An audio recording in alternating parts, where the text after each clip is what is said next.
Bonsoir et bienvenue sur Late Night Stories. Je suis Chap, auteure et lectrice des récits que vous découvrez au fil des semaines. Ce soir, nous nous retrouvons pour le second épisode de Comme un goût de vengeance. La semaine dernière, nous nous sommes quittés sur cette femme qui, après 1000 ans d'enfermement, a réussi enfin à recouvrer la liberté et une partie de sa force. Elle s'apprête donc à rejoindre son domaine. Enfin, s'il en reste quelque chose. Alors, installez-vous confortablement et laissez-vous emporter par mon histoire.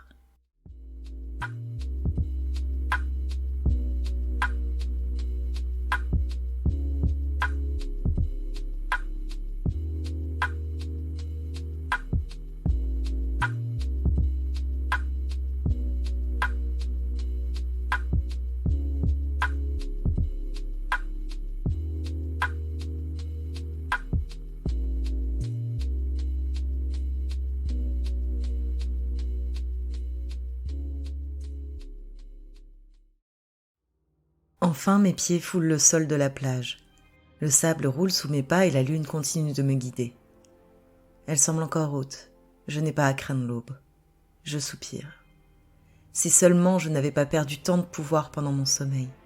Avant, je pouvais parcourir ce monde à la lumière du jour. Mais affamée et privée de ma cour pendant si longtemps, je suis comme un nouveau-né, l'expérience en plus. Alors que j'arrive aux abords de ce qui était autrefois un chemin, je vois que celui-ci a été élargi et couvert d'une matière noire qui scintille légèrement. Je me penche et les fleurs du bout des doigts. Rêches et dures. Au moins les charrettes ne doivent plus rester embourbées pendant les fortes pluies. Si le tracé n'a pas changé, je vais pouvoir le suivre sur quelques kilomètres avant de devoir m'enfoncer dans la forêt qui, immuable, se dresse toujours aux abords. Je décide donc de marcher et non de courir.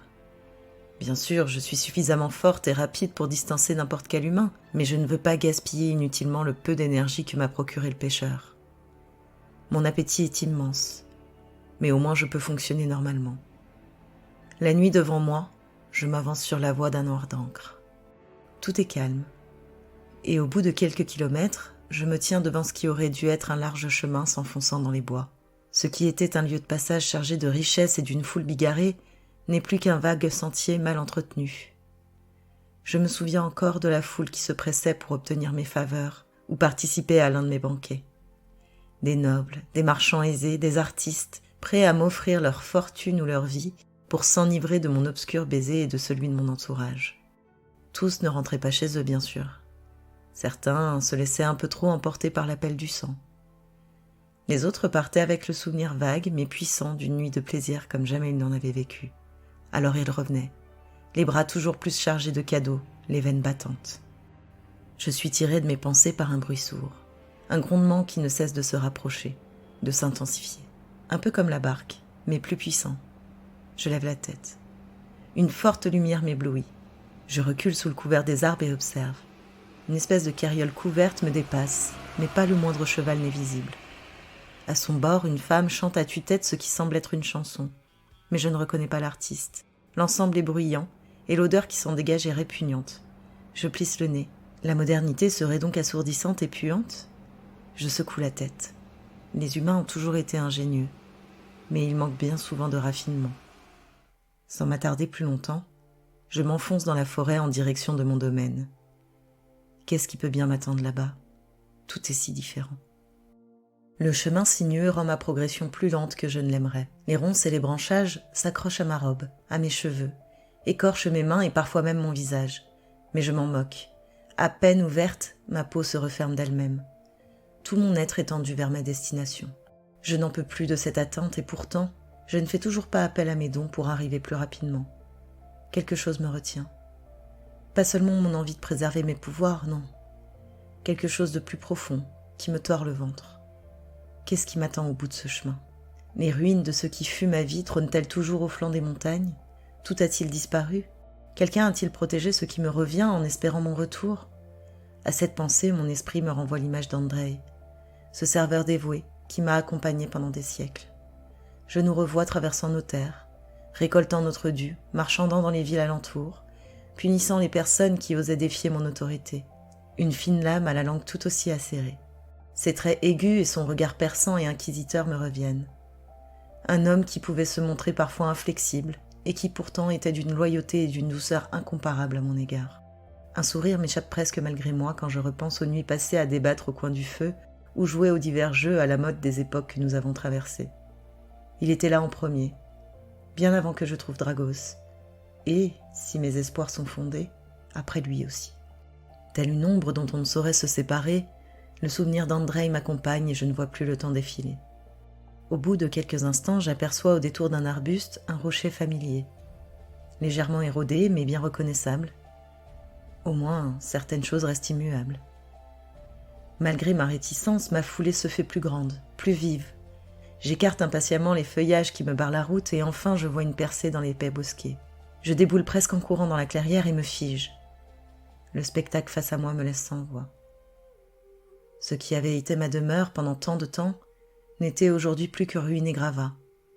Seule la tour est semble avoir survécu à l'outrage du temps. Je tombe à genoux. Mon corps tout entier tremble de rage. Le hurlement qui s'échappe de ma gorge n'est pas celui d'une femme, non. C'est celui d'une bête enragée. Une bête à l'agonie prête à tout. Prête à se battre tant qu'elle n'est pas morte. Je renouvelle ma promesse. Ce chasseur a peut-être quitté ce monde, mais je trouverai un moyen de déshonorer, de détruire, de profaner ce qu'il a construit. Je ne sais pas encore quand ou comment, mais j'ai l'éternité devant moi, alors que lui pourrit dans la terre. Je laisse ma colère refluer, et j'observe les charpentes à nu et carbonisées, les pierres tachées de suie. Tout semble triste, froid et mort. Un rire amer m'échappe. Finalement, c'est un endroit qui me convient. Mes esprits recouvrés, je me lève avec lenteur. La rage a laissé place à la langueur. Ma précipitation à l'approche du domaine s'est évanouie. Je m'avance lentement, un pas après l'autre, presque trébuchante. La centaine de mètres qui me séparent de la bâtisse me semble interminable. Mais bientôt, bien trop tôt, j'arrive face à ce qui avait été l'entrée. Je me revois franchir les portes pour découvrir ma cour prête à m'accueillir, des sourires sur leur visage. Puis j'avance. Ici aurait dû se trouver le petit salon. Je me souviens des discussions animées qu'il avait accueillies. Vient ensuite le tour de la grande salle. Que de bals et de festivités nous avons organisés ici. À chaque nouveau pas, les souvenirs se heurtent dans ma tête. Plus une œuvre, plus un meuble, plus une tenture. Tout a été pillé. Le second étage a complètement disparu. Seules quelques poutres carbonisées se dressent encore vers le ciel, insolentes, vaincues mais pas abattues, tout comme moi. Sous un éboulis qui occupe ce qui avait été la bibliothèque, une forme attire mon regard. Je distingue difficilement ce que c'est, bien que l'obscurité ne me pose aucun problème. J'enlève un débris, puis un autre, et encore un autre, jusqu'à dévoiler un buste à demi détruit. Une larme rouge coule sur ma joue. C'est le buste que j'avais fait faire pour Dragos. Il le détestait. Le souvenir de son regard courroucé quand je lui avais offert me fait rire en silence. Il le trouvait bien trop sérieux, avec le regard dur, l'opposé de ce qu'il était. Alors pour l'ennuyer, j'avais décidé de l'exposer dans la bibliothèque. Une douce moquerie qui avait fini par l'amuser lui aussi. Il lui faisait d'ailleurs régulièrement porter des accessoires, tous plus ridicules les uns que les autres, au grand étonnement de nos visiteurs. Je me laisse tomber sur le sol et serre la sculpture tout contre moi, dans l'espoir un peu fou de ressentir sa présence, même le temps d'un battement de cœur. Alors que je lève la tête, le ciel étoilé me semble bien froid. Ah, Dragos, que vais-je faire sans toi ? Tu étais celui qui avait réussi à rendre mon cœur un peu moins sec, celui qui avait apporté une pointe de lumière dans mon âme si sombre. Maintenant que je suis de retour, je vais pouvoir honorer comme il se doit mon deuil, et le sang coulera. Ça, je peux te le promettre. Je rendrai sa splendeur d'antan à notre chez nous, et j'abattrai tous ceux qui se dressent contre moi. Alors regarde bien. Je me relève doucement et embrasse le visage de marbre avant de le reposer délicatement là où je l'ai trouvé. Que faire désormais ? Je me retourne vers la seule tour encore debout. Elle pourrait me servir d'abri. Ou bien je pourrais tenter de dégager les gravats qui bloquent l'accès au cachot afin d'être sûr de ne pas être dérangé. Tandis que j'échafaude mon plan d'action, un raclement de gorge me surprend, ce qui n'est pas chose aisée. Je me retourne et la silhouette qui me fait face est si familière que je me sens vaciller. « Andrei ?» L'homme face à moi me sourit doucement. « Dame Mircea ?»